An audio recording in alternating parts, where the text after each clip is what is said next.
Angel D. Herrera writes, any news on a series of unfortunate events too? Thanks, keep up the awesome work, peeps. No, as far as I know, it's DOA. Yeah. As far as I know, there's no movement on whatsoever. Have you heard anything, Scott? Nothing, no. Nothing. All right, what's next? Henry exclamation point NG writes, with the World Cup underway, what is your favorite soccer or football movie? Shaolin Soccer. Yeah. Yeah, Shaolin You nailed Soccer's it. great. That's, I was going to say Slapshot or... That's not soccer. that's hockey. I don't even watch sports. It's soccer with sticks. Black What was Sunday. that? Wait, that one with Stallone was really good. Was it Victory? Was that the name of it? Victory, yeah. Paley was in that movie. Sure. But no, Shaolin Soccer. If you've not seen Shaolin Soccer, That's a fun movie. It's a Talk fun. about a style. I movie. love Fever Pitch because I love Nick Hornby. So it's a British film with Colin Firth in it. And I also love, have you seen Looking for Eric? Never saw No. that. Oh, it's good. What about Bend It for Beckham? I didn't Oh, see that. yeah. I didn't see that either. Beckham. That is I didn't actually like good. that. I don't even know what it's called. Keira What was the Knightley. one with Rodney Dangerfield? There was Keira one Knightley. with Rodney Dangerfield, like the Ladybugs or something like Happy that. School. Remember that? Happy School. Yeah, he was like running around. It was all CG'd. His legs were animated. No idea School. what you're talking about. All right, what's next? Colby Lee, oh man, Colby Lee Bean writes, what classic movies do you think would not be greenlit if they were pitched today? All of them.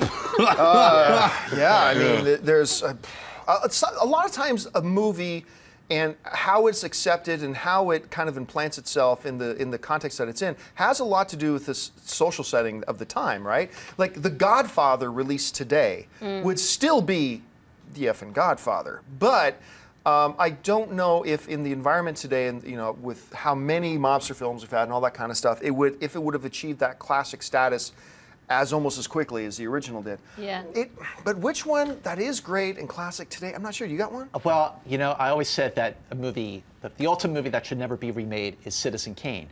But it kind of was remade very, very loosely in 2010 when it was called The Social Network. Oh, Aaron yeah. Sorkin Nice. was very smart when writing that screenplay, when he updated the newspapers to the internet, Yeah. when he made Charles Foster Kane Mark Zuckerberg, when he made Jedediah Leland Eduardo Saverin, and when he made Rosebud the Sled Rooney Mara.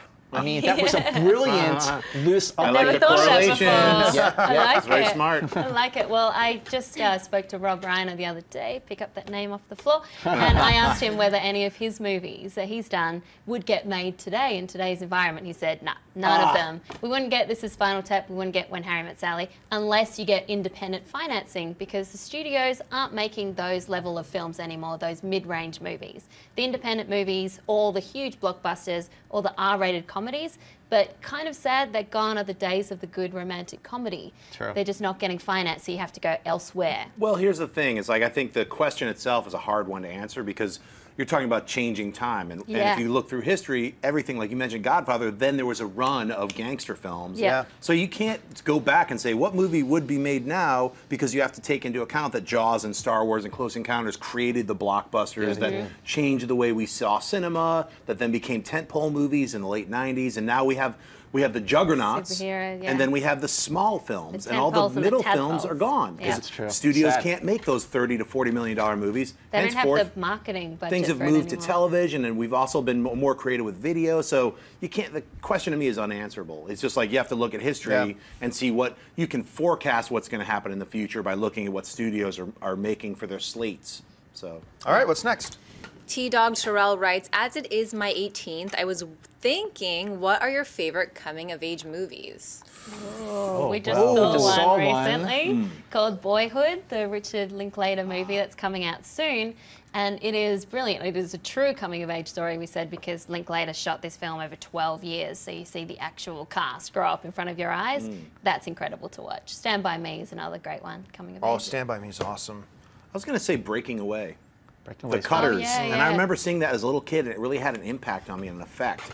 of like watching all these disparate guys hang out and become like a team, a bicycling team. Even though only one of them was like super talented, the others were kind of always like out of it and like, hey, we're not going to win, but we're with you. So it was what a great film. Well, I'm with Alicia on Boyhood. It's just a jaw-dropping film. When you watch Eller Coltrane, who plays the boy in Boyhood, when you see him grow up throughout the film, it's really mind-blowing. This is not a special effect. This is a real kid. It's not a different actor playing the kid through the years. But I always thought of E.T. the Extraterrestrial as a coming-of-age movie. And that movie gets me every single time. Yep. Every time. Also, summer of '82. I forgot to mention that yesterday. I'm going to say Star Wars is actually when you look at the 17-year-old farm boy, always dreaming of the future, and the things happen. Then again, I'm always Star Wars. Okay, what's next? Let's take 2 more. Okay, Kyle Gallagher writes, "Would you like to see a 4th Rugrats movie?" I don't know. I didn't know there was 3. What's next? Were there 3 Rugrats movies? Thornberries. What? Are we moving on? Please. Brian Healy writes, "What does an animated film have to do to win Best Picture? I recently rewatched Up and it blew me away again. So incredible." Yeah, I mean, look, I for a very long time had this standing gripe with the Academy. And I'm a big fan of the Academy. I like the way they do things. It's a flawed system, but I think it's the best system out there. That being said, you had a 9-year run. I believe it was a 9-year run, where 7 out of the 9 years, the #1 critically acclaimed film of the year was an animated film, specifically from Pixar. None of them got nominated for Best Picture until Toy Story 3? WALL-E. I think WALL-E was before Toy Story 3. Yeah, WALL-E was 2008. WALL-E got nominated, and that was great. What does it have to do to actually win? I mean, look, it's just consistently, I think people are opening their eyes more and more to the idea and to the truth that a great movie is a great movie. It doesn't matter if it's performed by puppets, it doesn't matter if it's an animated, it doesn't matter if it's live action, it doesn't matter if it's CG. A great movie is a great movie and needs to be acknowledged as such, and I think the Academy more and more is starting to come around to understanding that. So if you keep turning out really high quality movies, I mean, the last animated movie I think that could seriously be looked at for Best Film of the Year maybe was Toy Story 3. Yeah, I agree. 2010. So, I mean, because Pixar's dropped off a little bit, we'll see what they're coming out with here next. But it'll come. I think it'll come. Well, I think the best thing that happened to the Academy was when they created a category for Best Animated Feature. Yeah. Problem is that when a movie is nominated Best Animated Feature and it's also nominated for Best Picture, like Toy Story was, Toy Story there's 3 no was, drama. But then they go, split well, votes, we'll yeah. give Toy Story 3 the Best Animated Feature Oscar, so it doesn't need to win Best Picture. Yeah. Do you agree with that? Yeah, I agree. I've that always seen the splits category votes. as a cop-out. I've always seen that category, Best Animated, while I celebrate the animated films, right? I've always seen it as a cop-out, as a way of them going, yeah, we're catching a lot of heat for these #1 critically rated films of the year, not even being nominated.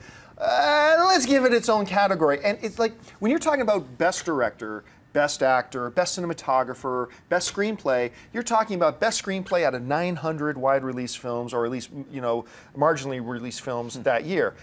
Best Animated, you're the best out of 20. Right. Right. There's something about, there's a little bit of a cop-out in that to me. Also, I mean, why not add Best Fantasy Film? Like, Yeah. it's not really a feature film. It doesn't come into that category. Right, sure. Lord of the Rings was that's an aberration that it won. Let's give it its own, like, you know what I mean? It's like it's not on the same level.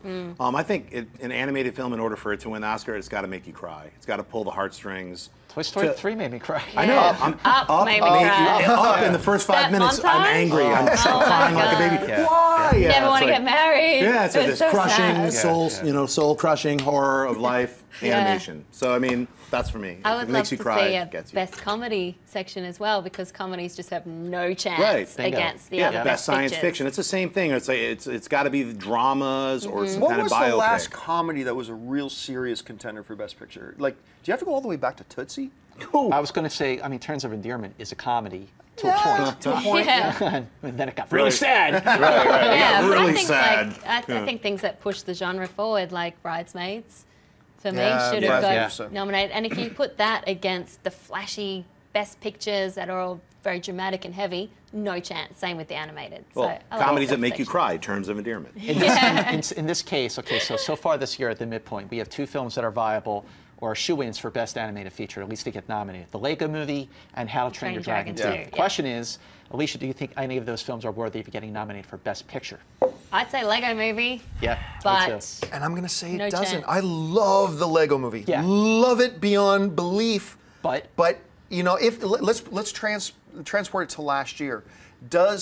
When you're looking at overall best, you know, picture, does it compare with the Dallas Buyers Club? Does it compare That's why it's so with hard, I mean, because yeah, you can't compare genres. You see, I love Lego, but I mean, it's not in the same league to me as Toy Story 3, as Up, Yeah. as Ratatouille, but I do love it so much. But It'll if you be in want, the if you best want to animated, see, though. if you want to see a Justice League movie, it's right there in the Avengers or in the Lego movie because you got the Superman, Lego Batman, movie. Oh, yeah. Green Lantern, and Wonder Woman. And you got Right there in the Star Lego Wars, movie. and you They got did it Yes! first. Hey everyone, if you like this video, click that thumbs up button and make sure to subscribe to our AMC Movie News YouTube channel. It's free and helps you stay up to date with all the latest movie news, as well as our daily AMC movie talk show. Also, make sure that you follow us on Facebook and Twitter to stay up to date with all of our special promotions, contests, and prize giveaways.